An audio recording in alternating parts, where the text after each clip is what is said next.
So say I bought the property for 100 grand, the market's increased in value, I'm selling for 200 grand. At the day of closing, I now have had a capital gains of 100,000 bucks. To defer that tax payment, the IRS has a code in section 1031 that allows people to purchase a replacement property. So take a replacement property and purchase something, but you have to identify which property you're going to replace within a certain period of time. They're just delaying their future taxes that they need to pay. And so there's certain exceptions, you got to hit all the boxes. And the other rule Sam pointed out, which is important, is equal or greater in value.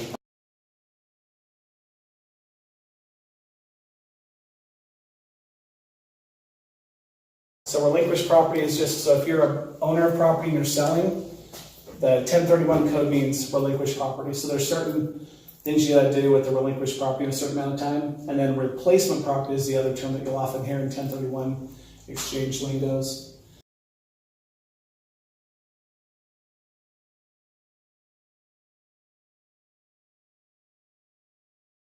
So does anybody know what the 45-day rule is with the exchange?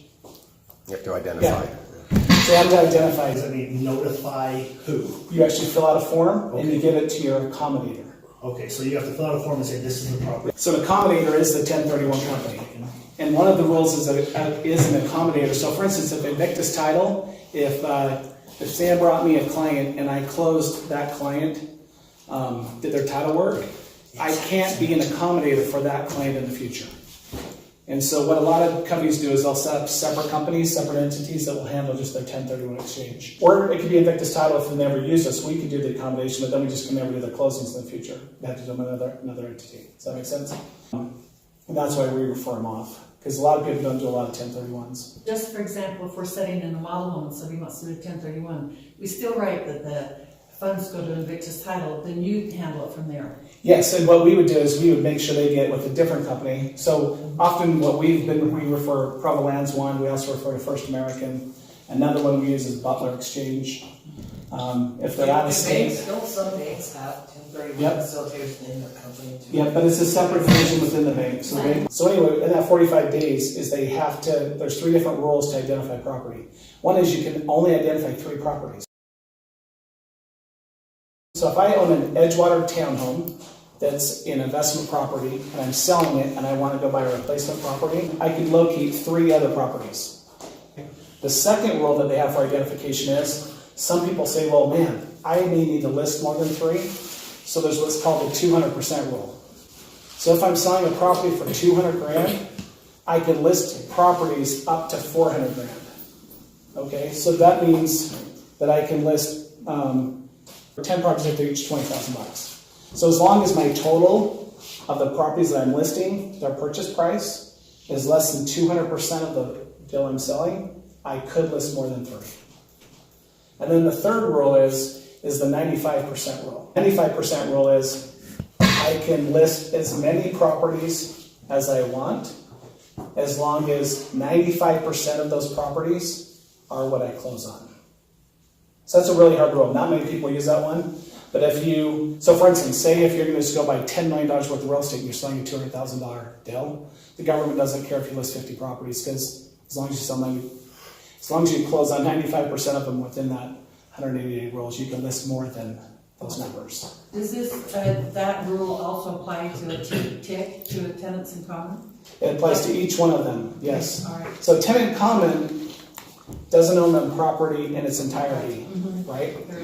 So it's like a partnership. If they own 100,000 on a house, For a huge building. yeah. So when it sells out, its portion is what it 1031s. Okay. So one thing that Sam mentioned so one of the rules is that you got to buy like kind real estate. So for instance, if somebody has a piece of farm ground and they sell, they don't have to buy a new piece of farm ground. They can buy any real estate. So they could buy an apartment building, a commercial office. Some people get that confused. Like kind doesn't mean perfect. But if they sell farm ground, they can't go buy a boat. What if they want to turn that to their primary residence 2, 4, 6 years down the road? From what I've been told is they can't. Without Paying the Without tax. paying tax on it. Yeah, so you could clean it up with your accountant. You could say, hey, I'm turning this investment property into whatever. They would go in and resolve the depreciation issues that you've taken. you would take a tax hit at the next tax period and then move right in. Okay. What if they, let's say they sell a property for 200, Yep. and then the property they identify and buy ends up at 170. Do they pay tax on that 30? No, they pay tax on the entire amount. It's gotta meet the It's rule. gotta be. If it's not, so it's like a checkbox for, because the IRS is saying, any income you make, we want a tax. That's their general rule.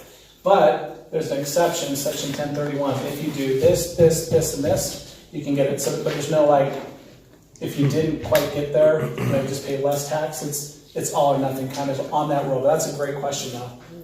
Can they just pay a portion of it? They don't. If you don't get the 200,001 cent or 200,000, just equal or greater, you pay.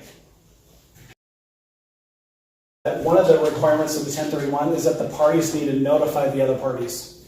So if you are a buyer and you just sold your property and you're using 1031 funds, you need to notify the party you're purchasing the new property from that you were a 1031 buyer. Do it before so it doesn't blow you up. And then Don't forget to do it before due diligence. due diligence. Yep. You don't want to scare the seller, right? So the best advice we tell people is get under contract. So they make the offer, get under contract. Then real estate agent does an addenda that just notifies the seller There's this standard supplementary clause. that you can add. And so I would do that after the fact, because sometimes you get a seller that's like, man, what does this mean? Is this going to cost me more time? Am I have to sign more paperwork? So don't scare them. It might also work against you in negotiation. Right, they're like, Yeah. they're right. He's like, oh, they gotta close, right? Right. I'm keeping my price high. Right. So I would always say, make the offer, keeping my price high. Right. So I would always say, make the offer. So you just make a cash offer. No, you just, however your offer is. Because some 1031s still have loans with them. That's another complex part of the 1031. But basically, if you have a loan of $5 million, 1031, you gotta go get another loan of $5 million. So we were talking like if you paid cash for a house for 100 grand, sold it for 200 grand, you gotta go buy a new house for 200. But also if you have a loan, you also have to equal out greater value in debt. So it's like the government wants to keep you at that same position. Incentivize the economy.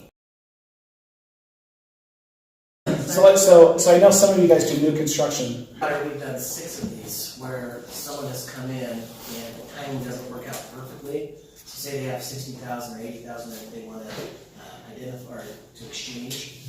And then our time frame doesn't quite fit into what they want. They really want our project. So we've gone to our seller.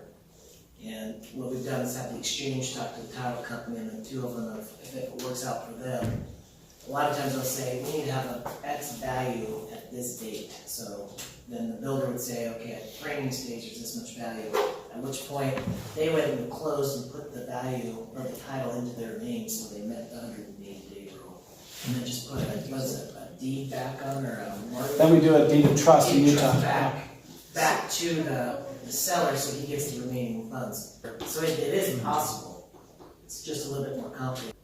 Our fees are super cheap. So we have 2 underwriters. One's Attorney's Title Guarantee Fund, and one's NATIC, North American Title Insurance Company. 99% of our stuff we use to Attorney's Title Guarantee Fund because most of the deals we do are new construction. And there's only, I think Attorney's Title Guarantee is the only one that has a filed rate with the state. Attorney's Title Guarantee Fund has a special product for new construction. And if we close new construction, we can discount our filed rates with the state. So one thing, I don't know if you know this, but every title company has to file their rates with the state. So if we file our rates and we say, for a $100,000 mortgage, owner's policy is $600, we can't lower that price, or we go lose our licenses or get fined or whatever the issue is. We got an exception, Attorney's Title Guarantee Fund, that anything that's new construction, they give a 65% discount. And we pass that on to you, your people. So it should help us. And then we're competitive with non-construction also. Then our closing fees, we try to keep them super simple. You probably dealt with a lot of title companies where they have courier fee, doc prep fee, settlement fee, postage fee, different things. Sometimes if you add them all up, we just do a standard $250. And then whatever the recording is. So if it's a mortgage or deed of trust, we have to charge for that separately, but our fees is $250 plus whatever the title premium is, which is the file rate, as far as a little bit about us.